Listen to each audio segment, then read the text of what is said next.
Ethical Perspectives on the News is produced by the Interreligious Council of Linn County, which is solely responsible for its content. The views and opinions expressed on this program do not necessarily reflect those of the staff and management of KCRG TV9.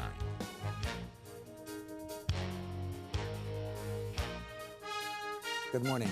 Welcome to Ethical Perspectives in the News. My name is Pete Welch, and I'm the moderator for this morning's show. This morning, we'd like to talk about a topic that's been in the newspaper and has been a discussion publicly across the country of late, and that's minimum wages. Minimum wages in our community and whether it's appropriate and the pros, possible cons, and just be thinking what could happen to us in the Cedar Rapids, Eastern Iowa area. First with us this morning, we've got Mr. Scott Swenson, who's a regional director with the Small Business Development Center. Good morning, Scott. Good morning. Also with us is Mr. Carl Castle, who is president and CEO at Horizons here in Cedar Rapids. Good morning. Good morning, Carl. And finally, we have Mr. Rick Moyle, who's the executive director of the Hawkeye Labor Council. Rick, good morning. Good morning. Okay. First of all, thank you all for joining me on this cold Sunday morning. One of the things I wanted to initially talk about is what is a federal minimum wage? What is it? And what do you think the background was for its enactment? Rick, what is minimum wage? Well, Federal. Federal minimum wage, I believe, was established many years ago. And one of the reasons, if you go back far enough, workers were working for different wages. It could be weekly, it could be daily. So it gave some structure. It gave some structure to the minimum wages that were being paid to workers. And I think more today, more so than then, with the change of times, it's actually become considered more of a livable wage. How much does an individual need to fulfill basic needs? And in part, one of the reasons the U.S. enacted a minimum wage to prevent the type of predatory employer practices that we read stories about in less developed countries and economies like in India or China or other things. Is that not the case? Sure.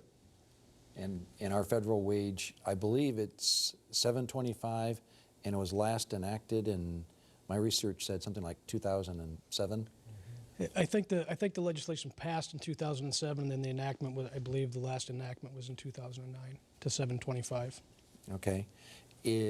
And some states have gone ahead and acted on their own in changing this, haven't they?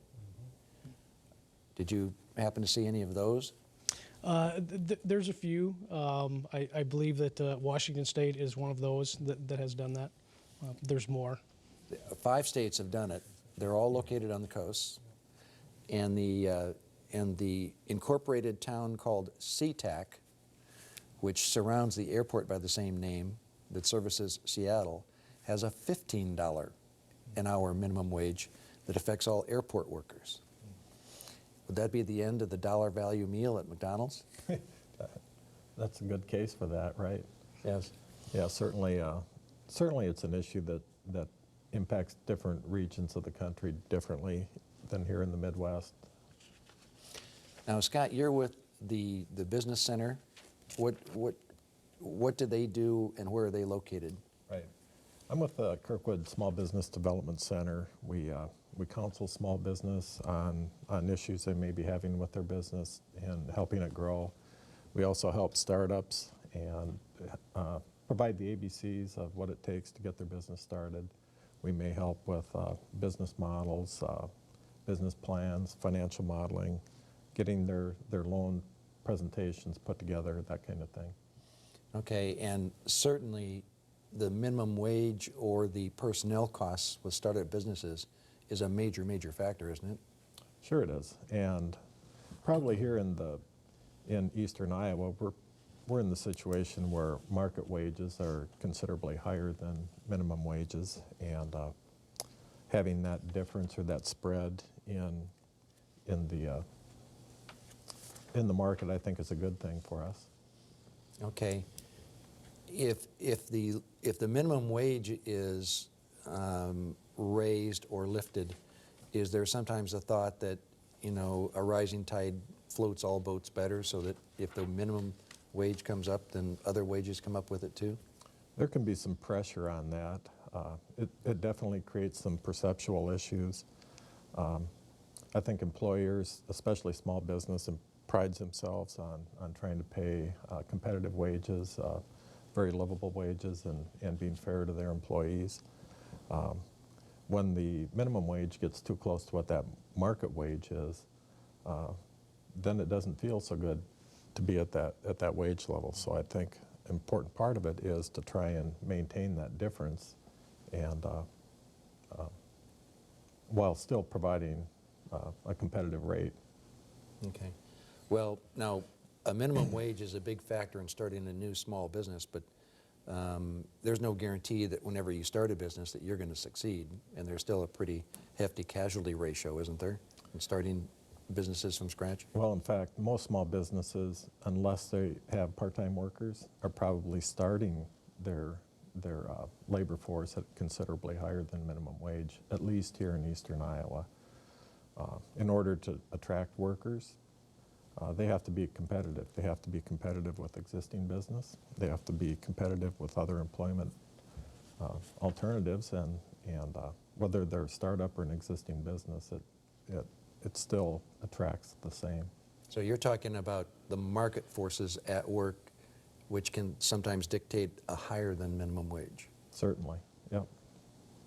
Carl, what have you seen and observing the minimum wage and its effect in our area? Well, I'll look at it from the opposite end. When we consider the number of individuals who are living in poverty. Right now, McDonald's and Walmart have become kind of the poster children for people making minimum wages. And when you consider those individuals who are making minimum wages, they're also receiving public assistance.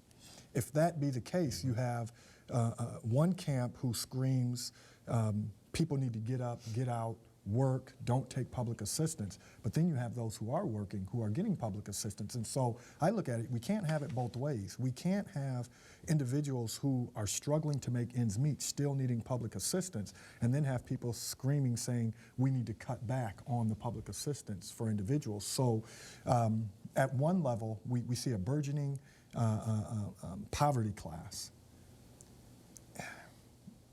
More individuals are going to need public assistance. We're going to pay for it on the front end or on the back end. And so we have to figure out and strike the right balance in the conversation to say, okay, under our current model, is it really working? If it's not working now, and we see people still, because the minimum wage, the $7.25 only comes out to like $15,000 a year. Do we want 30-year-old individuals making $15,000 a year? And if so, when we think of our infrastructures in our cities, buying houses, school support, you know, the property tax dollars that build and do some of the things that we want, we're not going to have that if our underclass continues to grow. Those on the other end are going to be footing the bill. And so we have to figure out, if the current model isn't working, what are some of the answers to change it? Isn't there kind of a, at least in looking at myself and how I would think on minimum wage jobs, I think in terms of my high school daughter or my college student who's, you know, doing something extra other than going to school. Right. And the social dynamic that's in play here is that now some of these minimum wage jobs are no longer that single person that's like my children that could piggyback off of me. Mm-hmm. It's a head of household with children. Absolutely. And so isn't that kind of the dynamic you're talking about now? Yeah, and when you think about it with children, a grown adult or a parent working with children, they cannot feed themselves and their children on that amount of money every year. It's virtually impossible as the cost of everything continues to rise. And if the children are smaller and they're not in school, you've got daycare to add to that. And that's another piece. And then you put on that transportation. If you have a viable transportation, there's always cost to that as well. And so they're being squeezed on every front. And it's a tough way to go. But we can't, especially if they're working, we can't say, well, you should be able to do better, because it's virtually impossible based on the construct in which they find themselves in. And so, you know, the question would be, where do we strike a balance when everybody that's, in the public sector is facing pressure to, cut their budget on this or cut their budget on that. Well, it's interesting stat. The Economic Policy Institute in a 2009 study predicted that if the minimum wage was up to about $9.50, which I kind of chuckle, we see people talking about $15. There's no way in the world we're ever going to see that become $15. I think there'll be political chess happen, and they'll come in somewhere around $9 or $10. But if the study predicted that upping the minimum wage to $9.50 would be $60 billion in spending over 2 years, and if you consider people with more money spend more money, why wouldn't we want that as an economic development engine in our communities? So. Well, and these people are from families that spend virtually everything they make. So Anyway, it's not that they're going to put it into savings. No, but that even brings up another point. If they were making more, we would see that happen. You think of a 401k, stock markets, and it's not just salary, and that's the other piece. It's benefits, time off, 401ks, vacation, all the vacation pay, the dental, vision, health care. All of those things, the health of individuals, their mental, physical, and spiritual well-being would be better off if they weren't worried about where's the next meal coming from. Okay. Rick, has the Hawkeye Labor Council seen a change from 50 years ago when there were a lot of labor-intensive jobs, union benefits, and pretty good compensation packages, away from those type workers, more towards, seems like call centers and other things? Well, absolutely, but it's not just the Hawkeye Labor Council. I think that everybody's seen that trend over the last 50 years. And it's a nationwide, it's not unique to... It's not unique to the state of Iowa. This is nationwide. In our opinion, there's a lot of things that factor into that. Some of that's corporate greed, in our opinion. The lack of folks to actively be able to collectively bargain for their wages and benefits. There is a lot of fear with the lower wage workers that they will be terminated. Many states are what are considered at-will states. Iowa is an at-will state. You can virtually be terminated for any reason under the sun in the state of Iowa.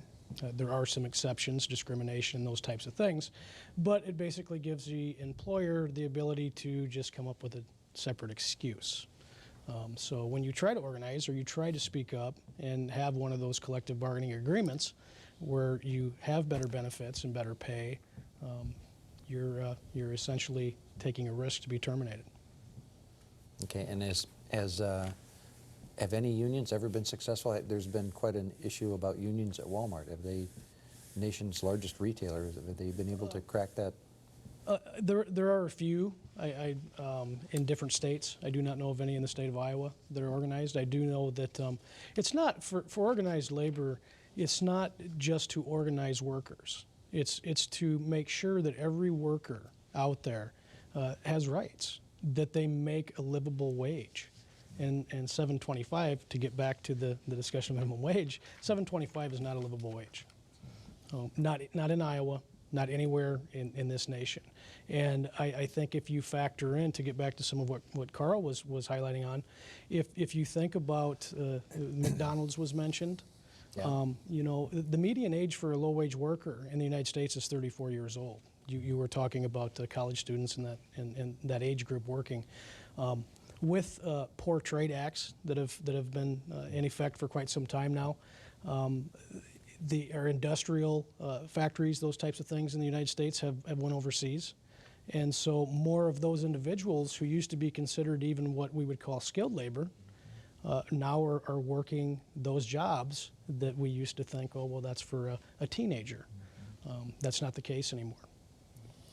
Is that also a product of our opening our borders to these countries with trade that way?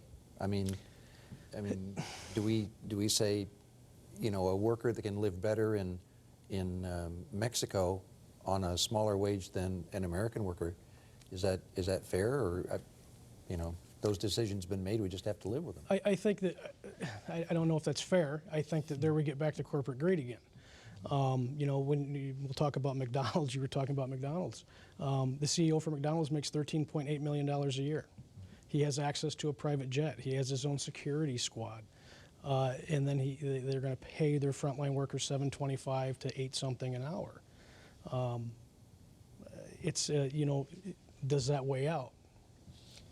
And one comment that I'll make, just to kind of piggyback on that, unfortunately, we see, as we talk about it from a global perspective, wages being driven down. And if wages are being driven so low that no one can live, then we're all going to be in the same boat. We'll all be poor. That doesn't bode well for anyone. And so when people start complaining, oh, these guys are asking for higher wages, what they don't, and this is my personal opinion, what they don't inherently understand is if these jobs are being taken overseas now, which they are, and here in America we say, well, you got to be educated. Well, the same devices, the same products that we are buying currently in the U.S. are being made in foreign countries with uneducated labor. So that doesn't bode true. What all they're doing is driving the wages down, employing people to do work to then sell us back products that cost 5 times what it costs to make. And it's a circular motion that, again, is driving down wages. And the only ones making profits are the large corporations. And then you see even a disconnect between the CEOs and the executive level pay and those frontline workers. And there, to me, lies a huge, huge problem socially. Okay, well, we could probably do a whole nother show on Gordon Gekko and greed is good and what we should do. But are there some things that, you know, Iowa should be considering? Is it, you know, is $7.25 enough in Eastern Iowa? How much is enough in Eastern Iowa for a minimum wage worker? Carl, you had to figure what, $9.30? $9.50, I think. What I looked at, yeah, $9.50, and not only would that result in about a $60 billion addition to our local economy in 2 years, but it also creates about 100,000 jobs. Well-paying jobs, full-time employment. And then some of those other workers would see their wages slightly increase as well if the people coming behind them had higher wages. But what I think people have to understand is that money continues going around in our community. And that should be, for all of us, the goal. We want people to spend money locally in local businesses and local shops, in stores, in our schools. It helps our infrastructure, it helps our city grow if people are doing well, pretty well economically. Scott, what do you think would happen to startup businesses if they were told the lowest you could go is $9.50 and then you got to ramp up from there? Well, I'm not sure it's tougher road to hoe? Exclusive to startups, probably more impactful to small business. That entity that's got 25 employees makes up the majority of our employment force often. I think the issue is what reaction a business needs to make out of necessity. Their labor dollars are somewhat dictated by what their market is. If the wage becomes more than they can support, then first response is to reduce the workforce, eliminate jobs. Probably the second thing to happen is more pressure on benefits. Third thing is probably to look at contracting for labor as opposed to having employees. And when there's contract labor, then there's no benefits provided. So those effects, no question that $7.25 isn't a livable wage, and that's certainly a huge issue that we all have to be mindful of. It's how we create the most net gain with it here too. And for the majority of them, the business will have to, out of necessity, make some sort of compensation adjustment there that will show up perhaps in a negative way to the big picture. And by way of explanation, when you were talking about allocating costs, I used to work for a large corporation, and in conducting our budgeting, where we had employees with benefits, we were given a plug-in figure of 1.65 percentage points, 165 percentage points of a person's base salary as what the cost was going to be to my cost center because the salary was 100%, the extra benefits, the health, all the other things, vacation Right. and sick, was another 65% on top of the base salary. So when you go hiring temps, the theory is that you'd get rid of that extra package that you were talking about of benefits. Correct. Okay. Yeah, on average, a small business is going to provide about 15% additional in addition to wages in the form of benefits, vacation and health care and other benefits. So those are important part of the total compensation package too. If the picture becomes an employee becomes a contract worker, then they have to go out and buy benefits. So you create another issue there too. What about the possibilities of maybe taking and attaching a COLA to a minimum wage? I mean, people are used to that idea when they talk about, well, what's my next year's Social Security going to be? So they're comfortable understanding out there somewhere is this hanger that they get to put their on their wall and say, okay, in January my Social Security is going to go up by this COLA. Would that be a possibility?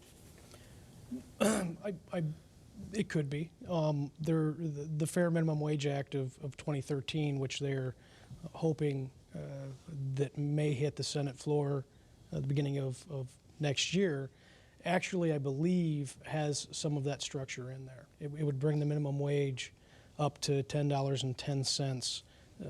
Start, on passing, and then in 2015 it would be at $10.10. And then after that, I believe that some type of structure like that is built in for cost of living. I've actually heard some rumors this week about Washington, D.C. legislators actually trying to work on getting something out before the end of this month, including a farm bill of all things, which would require an extreme amount of persuasion, but it would be a wonderful Christmas present for the public. So maybe we will see some progress, and Washington get transfixed out of the logjam that they're in right now and have been for quite a little while. Put some encouragement out for that idea. I most certainly, I spend a lot of time out in D.C., so. We'd like to see it happen. Yeah. What do you think might help them make up their mind, Carl? Is it just, getting out and doing things? Well, I think at a certain level, because the people that we're talking about aren't lobbyists, aren't politically savvy, there has to be champions, whether they're larger companies, individuals who are very visible, who have influence. That will move the needle. And also, as is every year on hot button topics, if they're election years or people's seats are at stake, they tend to sway a little more based on public opinion. But I think there has to be a groundswell of individuals who show the passion and the need for bringing those in our communities who are struggling to make ends meet, bring some justifiable examples of why this is in all of our best interests to see people making more money. And certainly we're talking about, amongst our viewers, there are some people that can bring this to focus locally. Others may be better in Des Moines. And then others, certainly Washington, D.C. Although, making progress in D.C. is a lot slower than either Des Moines or Cedar Rapids. Right. Yeah. Rick, do you think people and the union presence here has done a good deal when they get the agreed to contracts for reconstruction, that so much will be union labor? Is that helping everybody in the equation? I believe so. Are you talking about project labor agreements? Project labor agreements, Okay. exactly. Sure. And first of all, you can explain what that is. Well, a project labor agreement is an agreement between the builder and area contractors that they'll use a local workforce, an educated workforce. The bid process will not be necessarily set solely on the amount of the bid, but also you have to take into consideration the whereabouts of the contractor, where they're located, and history you know, on how well they've done a project in the past. And So, certainly with all the post-flood that's gone on, there's been a lot of that contributed to the economic revitalization with the Cedar Rapids, Eastern Iowa area, hasn't it? yeah, yep. And if we get a casino and we get all kinds of other things, now what was the amount that the mayor announced on the flood recovery protection? 264 million? 260 or Over 10 240 years. some million, yeah. And that would certainly tend to benefit the area. It would definitely benefit the building and trades. It'd benefit the local contractors in the area. There's no doubt about that. And if there is a project labor agreement attached to that, then your workers are going to make the higher wage. You know, it's just they're going to be local. They're not going to come in from Texas or Kansas or what have you. They're going to be local workers here in the area. So that money is going to go back into our local economy, essentially. And Carl, that's kind of the ripple effect that you're talking about is one spurs the other, spurs and keeps going through. And it keeps people here, it keeps people spending money in our community, causes people to buy homes, to send their kids to our schools. We can only benefit from seeing a community that is sound financially. We grow and we thrive together. Okay. Any predictions, Scott? I mean, I think we're going to see a pretty strong economy here locally, and businesses are continuing to come and see you and get some consulting. And now, if businesses come in and see you, do they have to pay anything for seeing you? No, the Small Business Development Center is a grant-supported program, so our services are provided at no cost to the client. So it's a resource for these young and growing companies and the ones that are maybe needing to ask some questions about how to get things done. Our small entrepreneurs are at the core of our economy here. Okay, and then physically you're located in the Kirkwood building over? We're in the Kirkwood Training and Outreach Center near Lindale Mall. Okay, and is that in between the mall and going down the hill off to the right there? Right, in the Armour Plaza. Okay. A lot of people will refer to Carlos O'Kelly's as being our next door neighbor. Oh, it must be that margarita destination. Something like that. Okay. Well, we're just about out of time. Any last comment at all, Rick? First, thanks for having me, and I think it's interesting that if you look at inflation, we had some discussion about that, that if minimum wage had risen with inflation, it would be at $10.75 per hour right now. If it had went up with productivity, worker productivity over the years, it would be at $18.75, and if it had gone up with the top 1%, it would be at $28 an hour. Okay. Anything? I think it's something that we really need to keep pressing And address. and addressing and look at for our community. Scott, anything? Well, I think however it's handled, I think business has become the well-being of the workforce is the well-being of the business itself. And so partnerships with the workforce has become extremely important in the market. Good.